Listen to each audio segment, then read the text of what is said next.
You're listening to Last Word Radio, where you get the last word.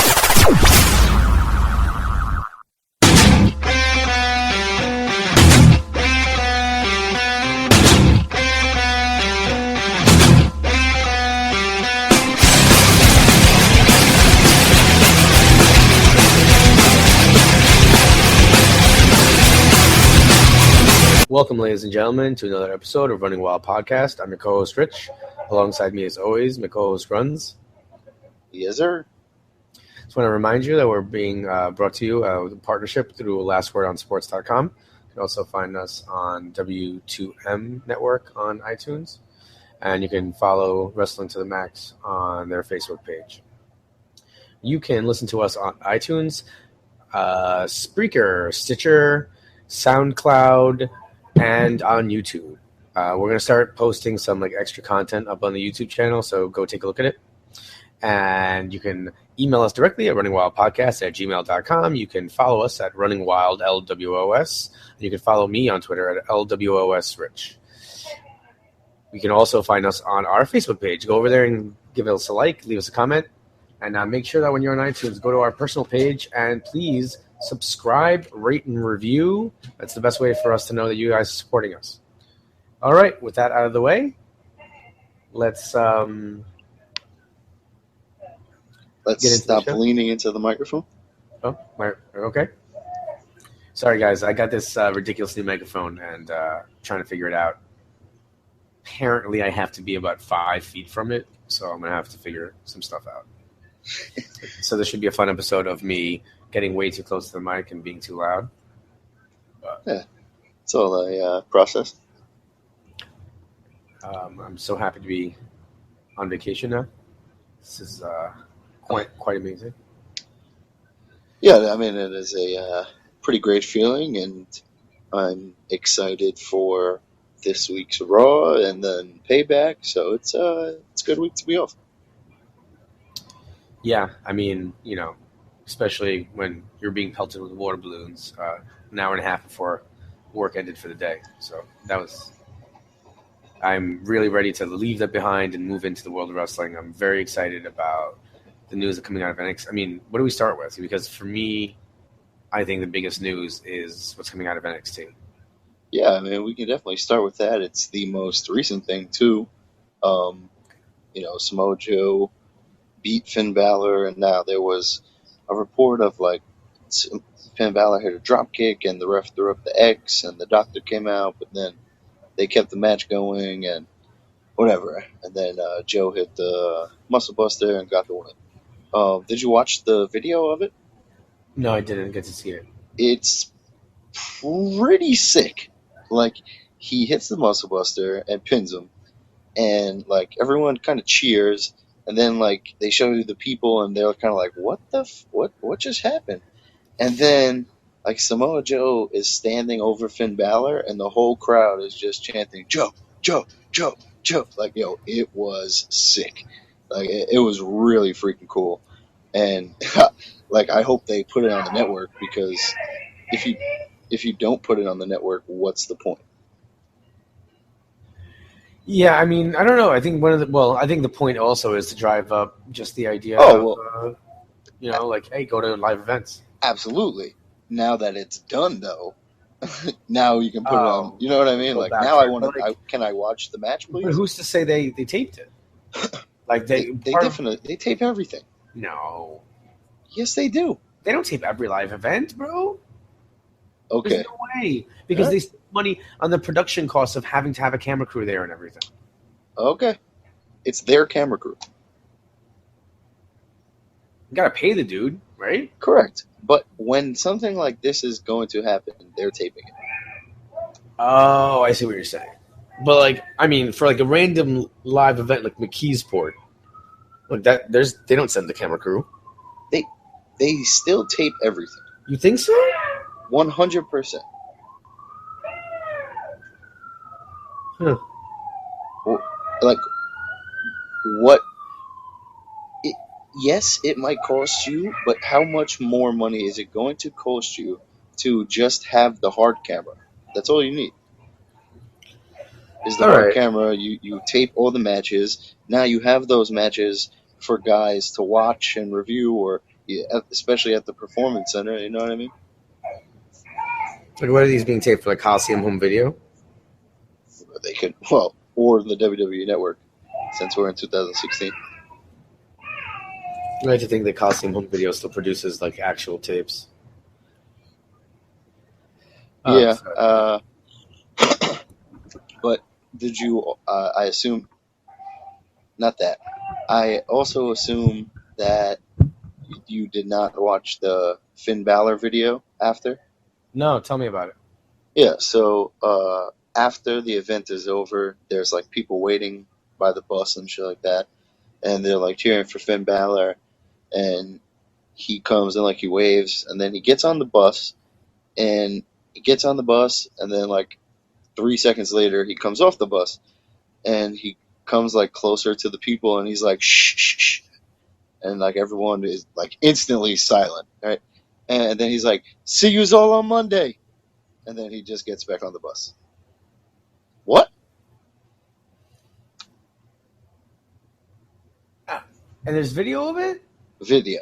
And like it's funny because the guy after is like, "You got that on tape, right?" And like, "Yep." And he's like, "Yeah, woo!" But, like, what? So like, is that just like a let's go fuck with them a little bit, or is that legitimately I'll see you this week or the week after Payback on Raw? Which, why not? The Bullet Club is there. You can have him join the Bullet Club and feud with Styles and Reigns, and you immediately catapult him into the main event and a big storyline, and we're good to go. I mean, are they this smart? Like, are they so smart? They're like, yo, Finn, just tell them, but make sure like you make a scene of it so someone records you. It'll go viral over the weekend, and everyone will tune in on Monday. Now, if this is where I thought like, oh, maybe Triple H was on the bus, but clearly he wasn't because he's in whatever European country they're in right now. But part of me was like, yo, somebody like some old school veteran was definitely like, yo, go out there and tell them you'll see them on Raw. Like, go fuck with them, you know? I could easily see that. But I could also, like, there is already a place for him. Like, there's a vacancy with his name on it, you know? And, Man. like, you know, Shane McMahon being in charge of Raw is completely, you know, kayfabe and storyline, right? But since he has been in charge, they have booked Raw very differently. So I don't know what exactly changed. And I don't know if this version of Raw is smart enough to have these pieces working together and now put them all where we know they belong. I get scared. I mean,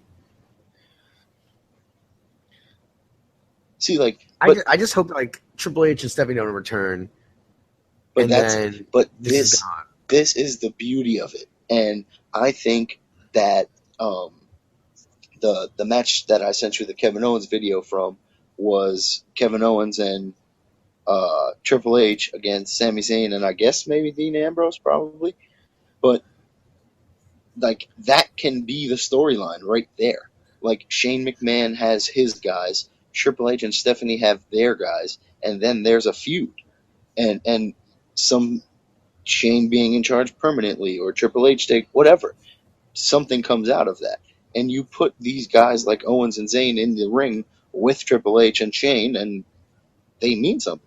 The beginning of Raw was crazy. My problem with Triple H coming back is I'm not really sure what role they're going to have Roman Reigns play, and I feel that there have to be repercussions for Reigns' actions against Stephanie if they come back.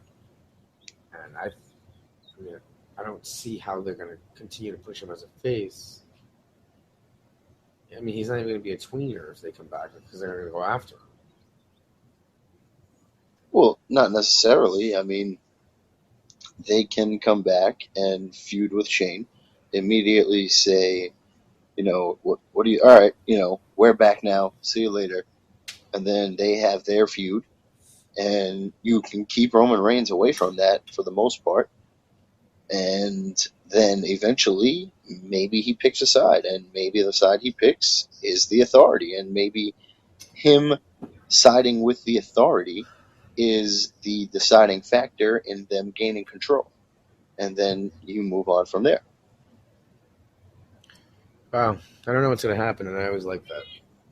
It's not, Yeah, I mean, it doesn't make for good podcasting, but I no, enjoy it. no, that's always good when it's unpredictable, and this is definitely a time when anything goes, and everyone is in a position to play a big role. Yeah, I mean, I'm excited for Sami Zayn. I hope he doesn't get dropped. I mean, I even feel that it's weird, but by getting his ass kicked by Corbin, I actually feel like Ziggler is being pushed more.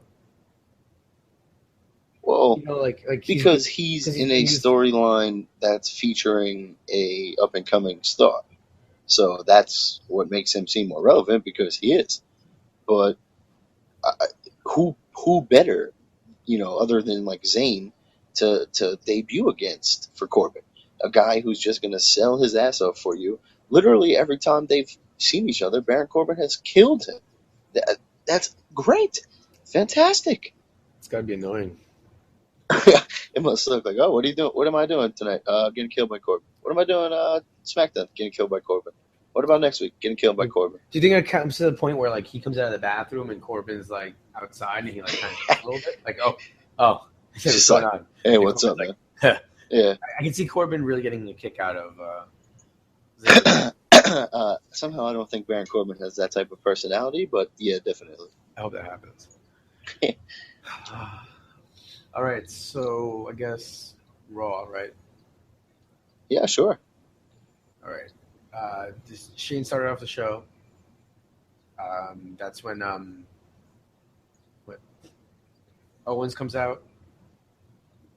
Right. Well, it's Ambrose and Shane, and then Owens comes out, Zayn, Jericho, whatever order, doesn't matter. Yeah, and then he ends up doing Jericho. He ends up booking Jericho versus Zayn, and then he booked Ambrose versus Owens. So, which I do not like that one match got both wins, because now you're telling me that one match is clearly more important than the other, whether it is or it's not. That's not a good message to send. Why couldn't Zayn sneak one on Jericho? Why couldn't Owens cheat? I mean, I really don't. The only thing I can think is like you have Jericho win so that he can look stronger against Ambrose, but it's stupid because he just beat AJ at WrestleMania, and like he doesn't need this win. Like Zayn, exactly. And then the way he won it, I guess, takes a little bit of the, it wasn't a clean win, over Zayn. But it also makes like an eye poke. It's 2016, like it just set it. I mean, I can feel like I hear Justin Ventura saying like, poke him in the eyes. Your eyelids don't have muscles. So I mean, it's effective, but I just don't see how it helps at all. Yeah, I mean, it is what it is, and it doesn't fully matter, because we know what Kevin Owens and Sami Zayn are going to do to each other at this pay-per-view and in this storyline, so I can look past it, but, not something I want to see all the time. Like, I feel like does Sami win at the pay-per-view? I don't think so. I don't think you can go either way, because you can accomplish the same thing from Kevin Owens killing him, or you accomplish the same thing from him sneaking one out and then Kevin Owens getting furious and killing him. That's what I see happening. But that's how every feud they've ever had, Kevin Owens kills him right away, and kills him, and then Zayn finds a way, and then fights back, and then they're on equal terms going into the final match. What do you think about the announcement with Charlotte facing Natalya and having Natalya's gonna have Brett in her corner, and Charlotte's of course gonna have Rick in her corner. Yeah, I mean, I instantly kind of don't care, but it'll be a good match. It'll be cool to see Brett and Rick have some type of interaction and confrontation, and then hopefully we'll move on and we'll be able to go with Sasha and Charlotte. Yeah, Natalya. There's like even with Brett there, right? There's no chance, is there? I don't see why there would be, unless you want to have Sasha be a heel, but that doesn't make any sense because eventually she's going to feud with a heel Charlotte. So All right, fair. Then you had more tag team kind of play going on here. You had the Vaudevillains. They came out.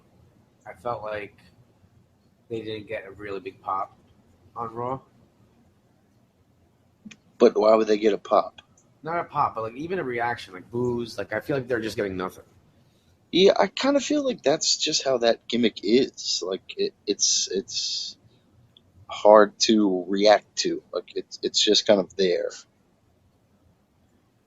Like, which isn't necessarily a bad thing, but I don't know. Isn't that DDP? No, I can't hear you. wasn't that DDP? That's not a good thing. It's not a bad thing. It's a good thing. Yeah, so we had the Vaudevillains and Enzo and Cass advance, which we said last week, and that's the right move. Um, my kids in school have a just love for Enzo and Cass that is beyond terms. We today, every time, so there's a lot of playoffs going on, and today was Jersey Day, so there was a lot of teams being represented, and so there was a lot of just trash talk and nonsense going on. So every time it would just be like, we got a couple haters, That's just what they would say all day. And then I would just start saying, shuft, and that was it. Just go from there. Oh man. See, my kids aren't really the kids who are into wrestling. Generally, it's like it's not a vocal group, like they're too cool. Like some of the kids will be like, "Oh yeah, I used to watch wrestling when I was younger," and I just look at them like, Oh yeah, thanks. thanks, appreciate it." I mean, and I don't know, the match on Raw was.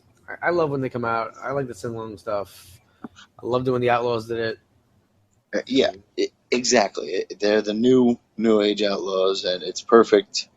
I like the man on a mission. I mean, look, I The just like that. That's fun. the entire crowd singing everything was so sick. So it was just good stuff as always. Their money, and it seems like WWE knows it. Hopefully, I actually think they should win this tournament. Like I know I said last week that I thought the Vaudevillains were gonna win, but I, if you put the Vaudevillains over, I still don't. Maybe they do beat New Day, but that would be kind of crazy. But then I see them losing to New Day anyway. So then that hurts Enzo and Cass and doesn't do anything for the Vaudevillains. Now at least, if you push the Vaudevillains back, who cares? And then Enzo and Cass at least get to shine more, which is your money team anyway. The Vaudevillains are good, but Yeah, I don't think they're I don't. They're not money. Like they're not going to draw anything. no. It's a hard gimmick to put on T-shirts and then stuff like that. So we'll see, but they'll be around. They're talented guys, and they cut a promo on SmackDown, and Simon Gotch sounds pretty identical to Cody Rhodes. It's kind of scary. Really? It was like he started talking, and I was like, wait a minute, whose voice is that? And then I was listening, and I was like, oh, I couldn't quite get it. And then he started talking again, and I was like, oh, Cody Rhodes. Yep, that's really weird. Whoa. Like, Yeah, watch SmackDown. yeah, you got a lot of stuff to listen to or watch after this, SmackDown. just to test out. But yeah, I mean, SmackDown was okay. I fell asleep watching it, and then I rewatched it before we got on the air. All right, I'll take a look. I have a lot of time coming up. Yeah, I mean, nothing important happened, but it was solid. But yeah, anyway, um, we had Roman Reigns and Styles right in the ring interacting, Yep.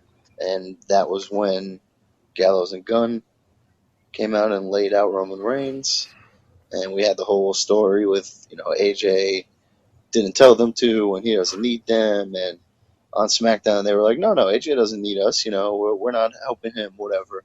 So where does this go? Does this lead to them eventually siding with Reigns, maybe? Or now that Balor lost the NXT title, that opens up that door for this to be Balor's coming up party and them aligning and feuding with AJ or feuding with Reigns or Yeah. whatever the case. I mean, all right. So before the Balor stuff, I was thinking that they're going to come out at the pay-per-view and they're going to end up aligning with Reigns and costing AJ the title. Now that Balor is freed up, I'm starting to wonder if they still interfere, but now they cost Styles the title with Balor there. Like, you didn't want to do what it took to, like take this over. Like, we're going to do this now. Mm-hmm. And That's it's weird that's because more what I think now. they attacked the Usos, then they attacked Reigns, then on SmackDown it was like interactions with The Miz because he was fighting Styles. But it's been, if you want to consider Reigns kind of heelish right now, they've been attacking heels for the most part. They attacked the Usos, but then immediately moved on to two heels. So I don't know if that's like, oh, well, they're actually baby faces, even though they're attacking people. I don't think so. I But think you need to. I think what needs to occur here, if you want Balor to be a heel, AJ is the best person for him to face. I mean, it's just perfect.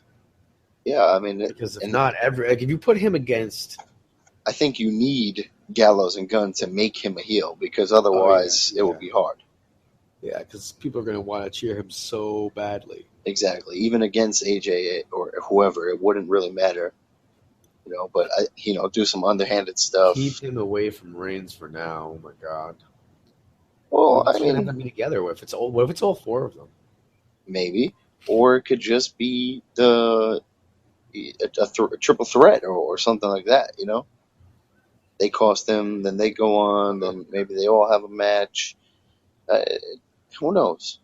There's a lot of ways they can go, like we said, and that's the most entertaining and interesting part. Well, excellent stuff. I mean, I really enjoy watching Monday Night Raw. I'm glad I didn't read the results.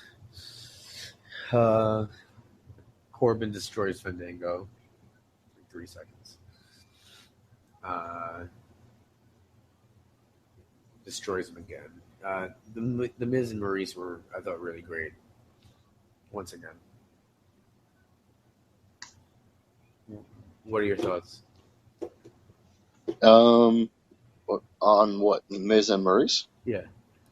I mean, they've been entertaining and didn't really change on Monday. I mean, this is Cesaro came out, right, and they all did something, or am I making that up? Yeah. Yeah, Cesaro came out, and then Miz ends up doing some an impression of the monologue from Taken. Yeah, that was terrible. Yeah, I mean, it was obnoxious. So, I mean, was it terrible? Like, it made me. Yes, no, it was terrible. I thought what was worse was Cesaro's if it makes response. me actually dislike you, I don't think that's good. Well, no, what Cesaro did was worse, I thought.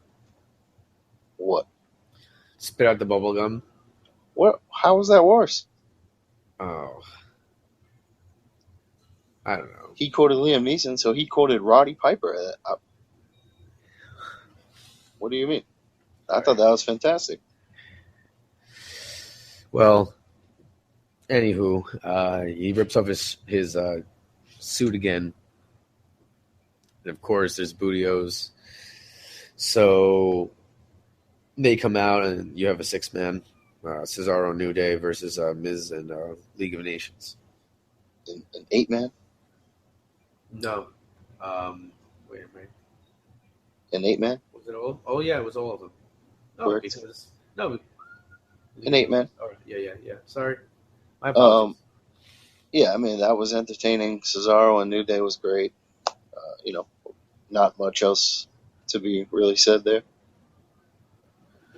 Then they just jammed up all the divas together in like a giant match. Yeah, again, just nothing. Charlotte makes, Natty makes Charlotte tap. That was great. Yeah, thanks. Yeah, I don't understand. I am excited about Primo and Epico coming back. I Why? like how they're not even talking about wrestling. Like they're just like, come to Puerto Rico. Yeah. Like, How do you know they're even coming back? They're just travel agents.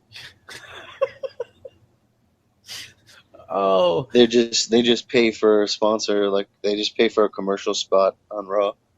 on the side note, I think some states should really get into that game of just like grabbing a wrestler and having them advertise to visit that state. I would do So it. that the 12 people who know who they are can go to that state. There's way more than 12 people. Like if you had Not enough then like a movie star or something like that. $1 Million Man,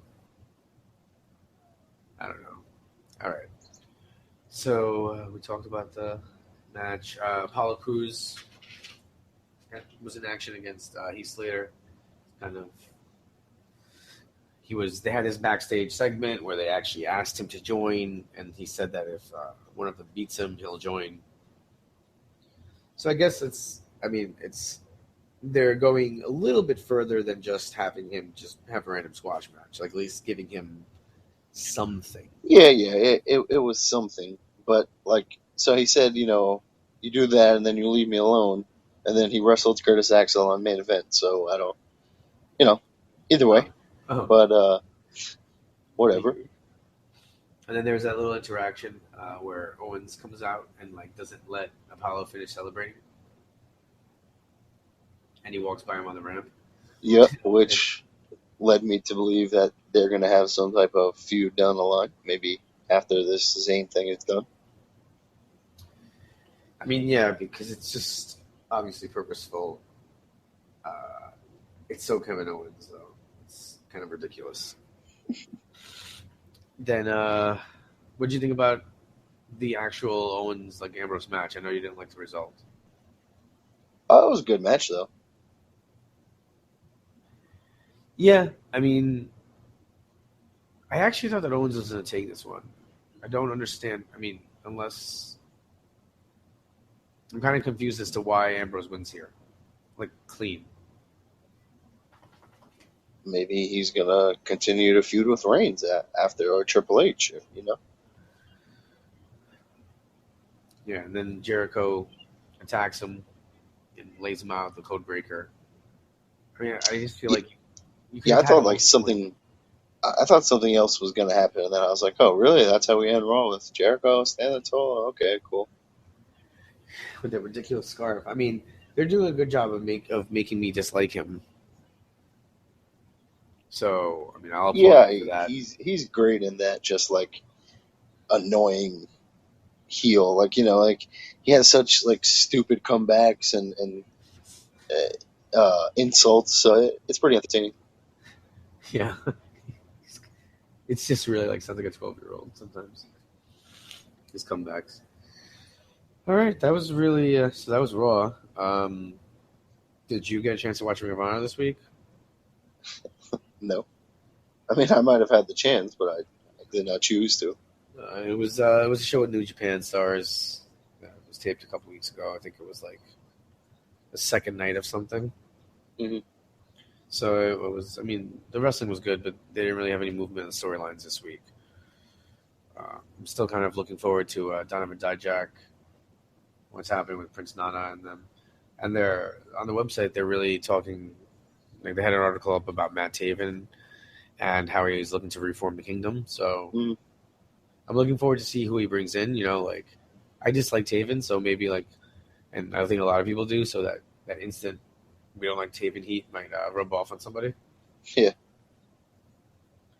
I mean that'll definitely be interesting. Stables are always cool and eye-catching, so it'll just be intriguing to see what he does with it, and if we're remain interested once he forms it, or we check out. And next week, Cole Cabana is going to challenge for the world title against Jay Lethal. Yeah, and then he's fighting him at the pay-per-view for the belt, isn't he? Yeah. Wait, that's not. Yeah, that's what next week. Yeah. Oh, okay, whatever. Yeah. So we'll see him 1 week before his big title shot, Joy. along with Mr. Belding. I'm so excited. I could not be more excited right now. We're going to a Russell Pro show in Brooklyn at St. Pat's. Very excited about this show. A lot of people on the card, but really the most important one, Mr. Belding. The Mr. Belding, Saved by the Bell. I mean, this is like up there with like seeing Uncle Jesse or who else? I mean, the Winslow father. I forgot his name now. Okay. If you say so, that will. Come on. That's fine. Okay. How about if Mr. Feeney was at the show? You want to be more excited? I would be more excited. Yes. Okay, exactly. Like for you, it's Mr. Feeney. I'm super excited about Mr. Belding. I mean, I'm excited to see Mr. Belding, but I wouldn't necessarily like go into comparisons of other TV star fathers that I would like to see in the street or at a wrestling show. All right. I mean, I just feel like his appearance lends itself to that conversation, but we can move on. I did, however, subscribe to. There's like a video on demand, like WWE Network kind of thing, and they have like PWG, some CZW, some other companies, some like $5 Wrestling, the Kevin Steen Show, where it's basically just like a 2-hour podcast that he does with his friends. A lot of like the shoot interviews. So I'll probably watch it for like a month and then, just be done with it. But it's pretty cool to just watch like his combos with the Young Bucks, and that stuff is always fun. And like it's like 2:40 in the morning, and they record a 2.5-hour podcast, like just eating pizza and like what? He's like, yeah, we could be up till 6 in the morning if we want. Like, what the fuck, man? Like, like this is the life you're living right now. That's crazy. Just after a show, come in and like, yeah, let's just do a 3-hour podcast. Cool, no problem. Yeah, all right, yeah. Like, good for you guys. Yeah, I know. It feels like being able to like match up to get a podcast done like just 1 hour is like work. These guys are just doing a 3-hour podcast in the middle of the night. Just like, yeah, oh yeah, you want to talk for 3 hours about wrestling? Yeah, sure, why not? But always entertaining to hear the stories and the stuff that they get into. So, definitely worth the $10 for a couple months for me. I will not be checking it out, but only because I'm notoriously cheap. Yeah, I mean, there's no real I'm not reason gonna, for yeah. Maybe summer, like a summertime thing. I could see it happening. Yeah, I mean, I don't know how worth it will eventually be, but we'll see. Because it's cool to watch some old Jericho stuff and that kind of thing. Oh man, that guy. So yeah, like they have a whole 2 DVDs of Jericho best of and all that. So that kind of stuff is always cool to watch. Nice. Did you catch Lucha Underground this week? No, I did not. It's kind of just been cruising along till Friday here, just trying to make it, in one piece. There was a lot of sports going on, and I had class, so it was a little jam-packed week. Fair. I'm watching NXT now. I just watched No Way Jose. That was pretty absurd. I mean, I like it so much, but it can't. Yeah, I mean, he was pretty great in the character. His name can't, like, they don't have quotation marks. Like, it's like his name is just No Way Jose. Like, no. There's so many bad jokes I can go with here, but, like, I like it. I mean, his pants are absurdly white. It's just amazing. But, like, they really look like linen pants. Like, I really like this guy. but I don't understand how it could work at all. Yeah, I mean, maybe it'll get over on NXT, maybe, Oh and yeah, be some fun for a little while. But on the main roster, I don't know about that. he'll be like, you know what he could be like. Or maybe he'll just be Fandango. What kind of name is Fandango? You know? I could my dad. I could see my dad liking that guy. Just being like, Yeah, oh, hey kid, who's that? He's funny. Oh, no way, Jose. Oh, that's funny because yeah, he's that's a Spanish. good one. Yeah, Like that's the other thing. Like, oh god, his name is not. It's just so awful. There's so many things that I don't like about it, and I can see it just dying. So I don't know where they're gonna go with this. Maybe he's just an NXT lifer, and it doesn't matter. yeah. I mean, they can always just change it up or eliminate something or give him another name or it doesn't really matter much. But whatever, we'll enjoy it for now. All right, and well, there's the sad news of Chyna's passing this week. I mean, since she's left the WWE, it's been kind of a rocky road, it seems, for her. Different details coming out, but nothing's like for sure. But, rest assured, I mean, she'd been having some issues the last couple of years, so I don't know.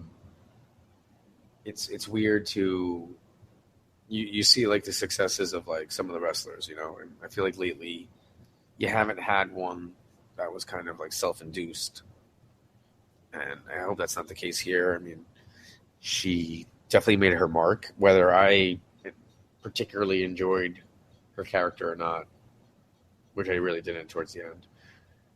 I mean, she obviously was a big part of the Attitude Era, and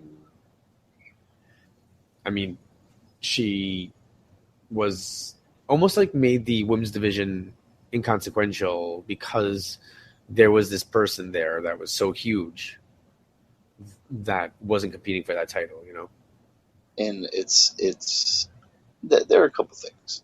One, she was 45, 46, so there's no way this was not self-induced. But second, okay,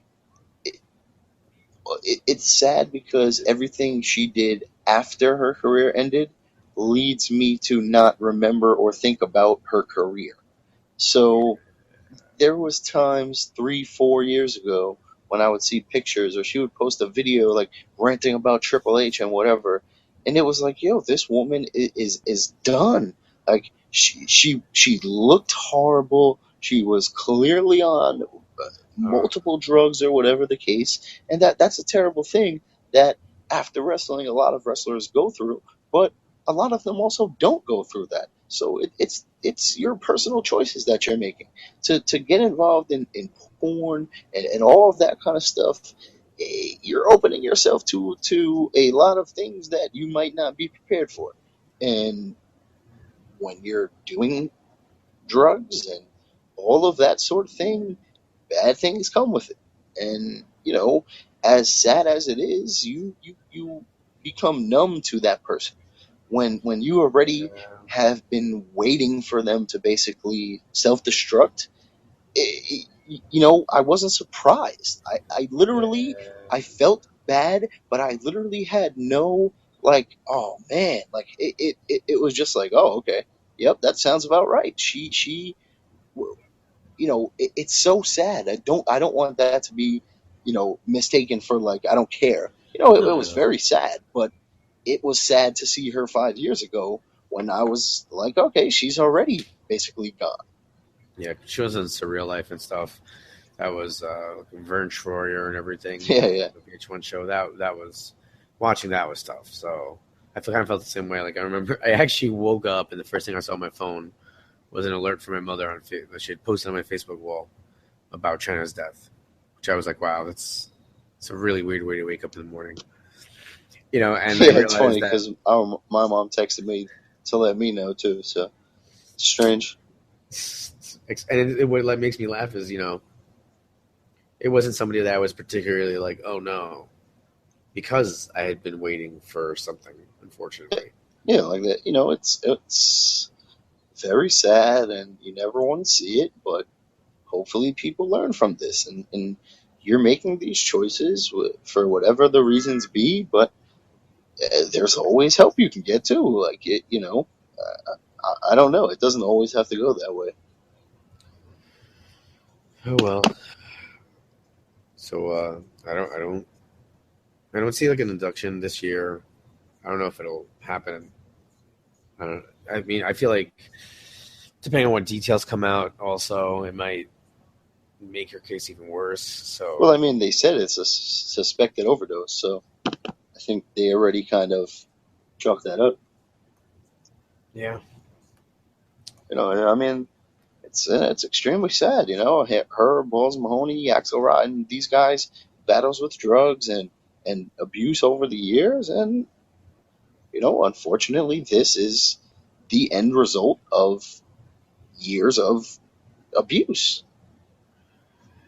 And, yeah, wrestling opens you up to a lot of that with the painkillers and the ways of dealing with elements that come out of wrestling. But, like I said, not everyone ends up this way. And hopefully nowadays, this culture and everything has changed and people know not to do this kind of stuff. yeah. I think these guys are definitely a different track for the most part. So see a lot less of this in the future. I mean, let's hope so. All right. Do you got anything else? I do not believe so, no.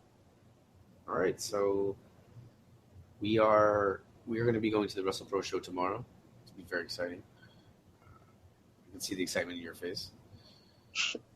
Yeah, I mean, like I'm ready to go. What time does that begin? I believe the doors open at 7:30. Okay, we can discuss this off the air. Yeah, most likely. All right. So with that, I just want to remind you guys that let's just jump ahead there. We've been brought to you in partnership with LastWordSports.com. Also, we're on the W2M Wrestle to Max Network. You can follow us on Twitter at Running Wild LWOS. You can like us on Facebook at Running Wild on Wrestling. Send us an email at runningwildpodcast@gmail.com. Stop by iTunes, leave us a comment, subscribe, and review. And until next week, I just want to remind you guys that you've been listening to the podcast that is just too Sweet.